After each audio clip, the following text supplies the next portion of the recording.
So the assessment website I researched this time is www.FiftySneakers.com.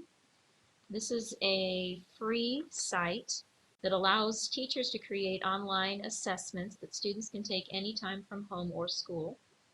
The question types permitted include multiple choice, true or false, short answer, yes or no, text block, short answer, image, video, multiple right answers, and fill in the blank.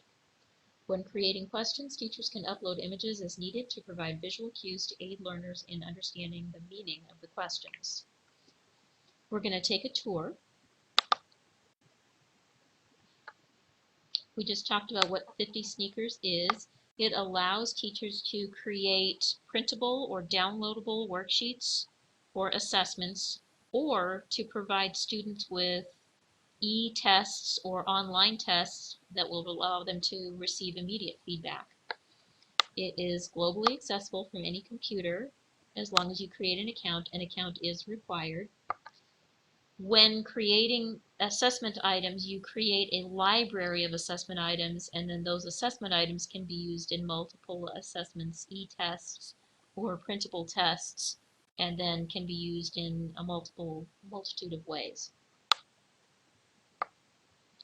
The online tests or e-tests can be graded immediately if the teacher wants to, and these can be immediately scored, providing instant feedback for students. This is good for driving instruction. Students then understand what they need to know and what they already know during an e-test. Teachers can track student performance with historical charts and reports. They can create class lists and student lists. They can add students to existing classes or add extra students to existing tests. And then there is the option for joining communities, so teachers who create a test bank can join with other communities of teachers who've created similar test banks of the same topic or of any topic, and can share their test items between test banks if they join a community. This is really helpful to get other instructors involved in helping to create your assessments. Real quickly, I want to talk about some of this. They have quick guides, and the quick guides explain how to create and update content, managing the content library, creating and printing documents. It shows you how to create online tests and provide student access. It shows how to do student registration and online test access, and then reviewing student results for online testing. These are useful. One of the things you need to know is that instructors can create class lists of students providing user ID and password so students can log in and take the e-tests. I found that a better option is for the instructor to provide an instructor code and class code so students can create their own accounts, then use the self-registration option to register for the appropriate class.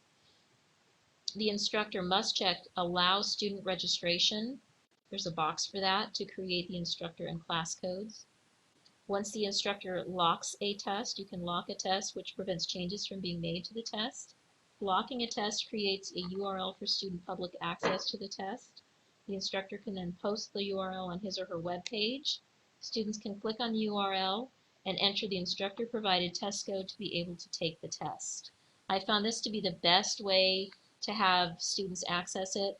I had an issue, and this was one of the disadvantages. Teacher-created student account is a problem because students have to go to www.student.50sneakers.com in order to access the teacher-created assessment, and there was a problem with accessing it once the teacher created the account. I tried creating a student account and then couldn't access it because the student.50sneakers.com wants you to only create an account. It doesn't seem to have a place to log in, which is odd.